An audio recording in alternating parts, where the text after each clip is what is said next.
నమస్తే, welcome to plus TV Telangana. ప్రస్తుతం మనం ఆర్టీసీ కళాభవన్లో ఉన్నాం. ఇక్కడ ఉద్యమకారుల ఆత్మగౌరవ సభ జాగృతి ఆధ్వర్యంలో ఏర్పాటు చేయడం మాట్లాడదాం. దీనికి సంబంధించి నిజంగా మరి జాగృతిని కావచ్చు, కవిత గారిని కావచ్చు, ఇప్పటికే కేసీఆర్ హయాంలో చాలా మోసపోయాం. ఎంత పెద్ద ఎత్తున ఉద్యమం తీసుకొచ్చి 1200 మంది బలిదానాలైనా కూడా ఇప్పటికీ మళ్ళీ తెలంగాణలో ఉద్యమకారులకు న్యాయం జరగాలని చెప్పి ఇప్పటికీ కూడా ఉద్యమకారులు మళ్ళీ రోడ్డెక్కుతున్న పరిస్థితి. మరి ఇక్కడ జాగృతి ఆధ్వర్యంలో ప్రోగ్రామ్ ఏర్పాటు చేసి వాళ్ళందరినీ కలిసే ప్రయత్నం జరుగుతుంది. మరి ఉద్యమకారులు నమ్మే ఛాన్స్ ఉందా ఏంటి అని చెప్పేసి మాట్లాడదాం. మనతో పాటు ఆ బత్తుల సోమయ్య టీయూజేఏసీ సభ్యులు గారు మాట్లాడదాం. అన్న చెప్పండి, ఎట్లా చూస్తారు? ఇప్పటికే కేసీఆర్ హయాంలో చాలా మోసపోయామని చెప్పి మీరు కూడా కేసీఆర్తో కలిసి ఖమ్మంలో పెద్ద ఎత్తున ప్రోగ్రాంలు కండక్ట్ చేశారు. టీఆర్ఎస్ పార్టీ పెట్టడంలో మీరు కూడా ఒక పెద్ద ఎత్తున పాత్ర కూడా ఉంది. మళ్ళీ నమ్మొచ్చు అంటారా? జాగృతిని కావచ్చు, లేకపోతే కవితని కావచ్చు.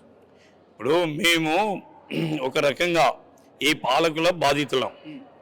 మేమంతా చేసి అలసిపోయి దెబ్బలు తిని కేసులలో ఇరుకొని జైళ్ళలో పడి ఉన్నటువంటి బాధితులం. కాబట్టి మా హక్కులు కానీ మా రక్షణ కానీ ఎవరు కల్పిస్తా అంటే వాళ్ళకి ఆశపడటం అనేది సహజం. అందులో తెలంగాణ వెనకబడి ఉంది అన్నారు.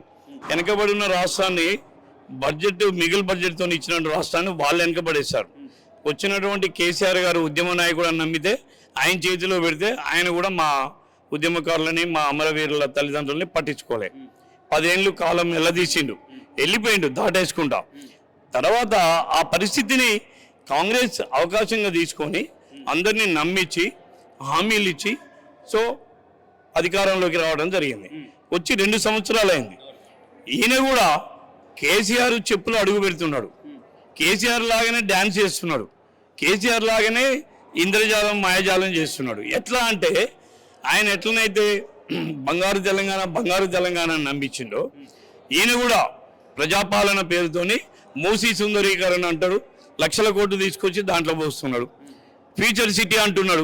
దేనికి ఫ్యూచర్ సిటీ?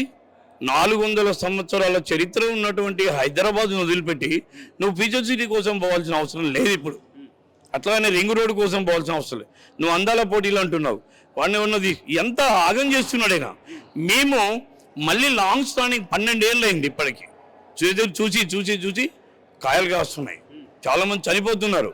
కాబట్టి ఆశతో ఉన్నాం మేము. ఈ ఆశలో ఏంటంటే బాగా అనుభవం ఉన్నటువంటి కోదండరామ్ గారు అసలు ఉద్యమకారులను వదిలేసిండు. ఆయన ఎంతసేపు ఉన్న పదవి కోసం వెంపర్లాడుతున్నాడు. మిగతా ఉద్యమ నాయకులు కూడా వాళ్ళు ఎవరు కూడా కోఆర్డినేషన్ లేక ఇదవుతున్నారు. ఈ పరిస్థితుల్లో మాకు ఎవరు అండగా ఉంటారు? మాకు ఎవరో ఒకరు ఇలాంటి వాళ్ళు కావాలా?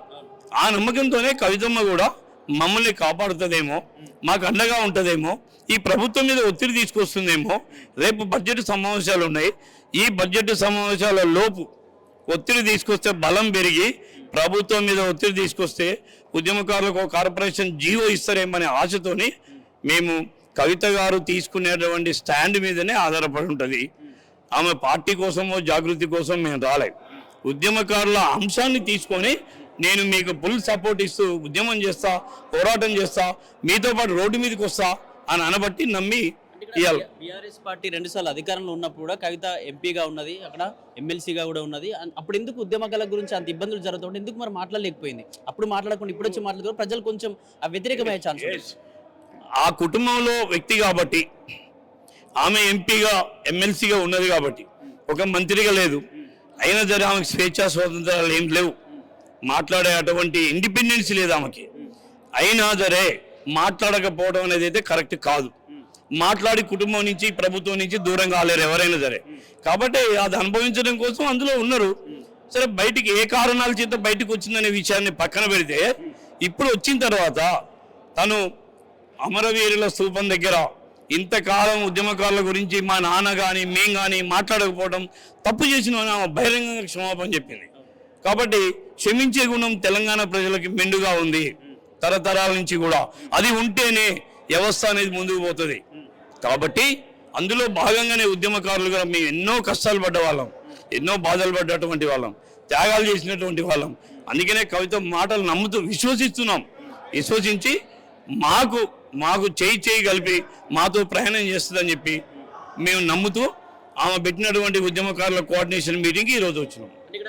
ఇక్కడ బీఆర్ఎస్ పార్టీ వెళ్ళిపోయిన తర్వాత కాంగ్రెస్ పార్టీ అధికారంలోకి రాగానే కొంతమంది ఉద్యమకారులకు కూడా ₹1 కోటి ఇచ్చినట్టుంది, 250 గజాల ఇల్లు కూడా ఇచ్చినట్టుంది కదా. మరి అంటే అందరికీ రాలేదా, ఓన్లీ కొంతమందికి వచ్చిందా? ఇవాళ కేసీఆర్ 1200 మంది అమరులైనరు అని అన్నాడు. కేసీఆర్ ఆయన ప్రకటించినటువంటి దాంట్లో 450 మందికి చేసిండు. మరి ఇంకెంతమంది ఉన్నారు? దెబ్బలు ఈపి పగిలినవాడు, తలకాయ పగిలినవాడు, ఆంధ్ర లాఠీలకి తూటాలకి బలైనటువంటి వాడు మాత్రమే నిజమైన ఉద్యమకారుడు. ఏదో పాట పాడి గజ్జగట్టి డ్యాన్స్ చేసి కాదని మేము అన్నట్లే. జయశంకర్ సార్ చెప్పినట్టుగా ఆ పాట, ఆ సంగీతము, ఆ నాదము జనంలో, ప్రజల్లోకి, గుండెల్లోకి తీసుకెళ్ళేది. వాళ్ళని మేము గుర్తించొద్దని మేము అన్నట్లే, కళాకారులని. కానీ నువ్వు త్యాగం చేయి. ఇప్పుడు ఒంటి మీద పెట్రోల్ పోసుకొని చనిపోయి ప్రాణత్యాగం చేసినటువంటి ఆ అమరవీరుల తల్లిదండ్రులు వాళ్ళ రోడ్డు మీద అడుక్కు తింటున్నారు. వాళ్ళకి మెతుకులు లేవు.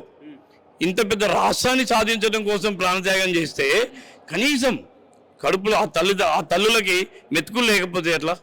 కాబట్టి 5గురికో 10 మందికో చేయడం కాదు, ఆట ఆడినోడికో పాట పాడినోడికో కాదు, గొంగడేసినోడికో గజ్జగట్టినోడికో కాదు, దెబ్బలు తిని ప్రాణత్యాగం చేసి సాధించుకున్న వాళ్ళకి ఈ ఫలాలు అందాలి. ఇవాళ మేము అనేది అది, మా డిమాండ్ అది. చివరికి ఇది చిలికి గాలివాన కాకుండా, ఈ రాష్ట్రం మరో అగ్నిగుండం కాకుండా మరో ఉద్యమం అనేది ఖచ్చితంగా వస్తుంది. మేము 8 సంవత్సరాలు అయింది. ఆనాడు మేము పిడికడు మందిమే, ఇవాళ ఉమ్మడి 10 జిల్లాలకు అంటుకుంది. చివరికి కవిత లాంటి వ్యక్తి కూడా బయటకు వచ్చింది. ఇట్లాంటి వాళ్ళు టీఆర్ఎస్లో ఉన్నటువంటి ఉద్యమ నాయకులు రేపు చాలా మంది వస్తారు. కాంగ్రెస్ పార్టీలో ఉన్న వాళ్ళు కూడా మాకు సపోర్ట్ ఇస్తామంటున్నారు, కానీ బయటికి రావట్లేదు. వాళ్ళందరూ కనుక మాకు సపోర్ట్ ఇచ్చింటే ఈ గవర్నమెంట్ని తీసుకెళ్ళి ఆ మూసీలో కలుపుతాం. కాబట్టి ఆ పరిస్థితి తెచ్చుకోవద్దు రేవంత్ రెడ్డి. తెలంగాణ ఇచ్చింది సోనియమ్మ అనే అభిమానంతో, ఆ ఆకాంక్షతో, ఆ నమ్మకంతో ప్రజలు ఓపిక పడుతున్నారు. మీకు అధికారం ఇచ్చారు. మీ అధికారం, మీ పదవులు, మీ భోగభాగ్యాలు, మీ సంపదను మీరు అనుభవించండి. కానీ కనీసం హక్కులు, తిండి, నీడ ఉండటానికి అవి ఏమని అడుగుతున్నాం. మీరు చెప్పినవి ఏమని అంటున్నాం. 250 గజాల గురించి 25,000 పెన్షన్ అనేది పెట్టారు కాబట్టి అది ఇచ్చి మాట నిలబెట్టుకోమని చెప్పి అంటున్నాం. మేము ఇక్కడ మరో అంశం కూడా వినిపిస్తుంది. బీఆర్ఎస్ పార్టీ చాలా సార్లు పదే చెప్తూ వస్తుంది, కేసీఆర్ లేకపోతే తెలంగాణ రాష్ట్రం లేదు, కేసీఆర్ తెలంగాణకు జాతిపిత అని మాట్లాడుతూ వస్తుంది. దీన్ని ఏ విధంగా మీరు, అంటే మీ అభిప్రాయం ఏంటి దీని విషయం? ఈ జాతిపితలు వీటి గురించి అనవసరం. ఎందుకంటే జయశంకర్ సార్ ఉన్నాడు, కాళోజీ నారాయణరావు గారు ఉన్నాడు, కేశవరావు జాదవ్, చాలా మంది ఉన్నారు త్యాగాలు చేసినటువంటి వాళ్ళు, సలహాలు సూచనలు ఇచ్చినటువంటి వాళ్ళు. కేసీఆర్ గారిని అసలు ఉద్యమంలో తీసుకొచ్చిందే జయశంకర్ గారు. కాబట్టి అసలు వదిలిపెట్టి కొసరు అంటే కేసీఆర్ ఉద్యమ నాయకుడు. కేసీఆర్ త్యాగం చేసిన మాట వాస్తవం, ఉద్యమాన్ని నడిపిన మాట వాస్తవం. అంతవరకు మేము గౌరవిస్తాం.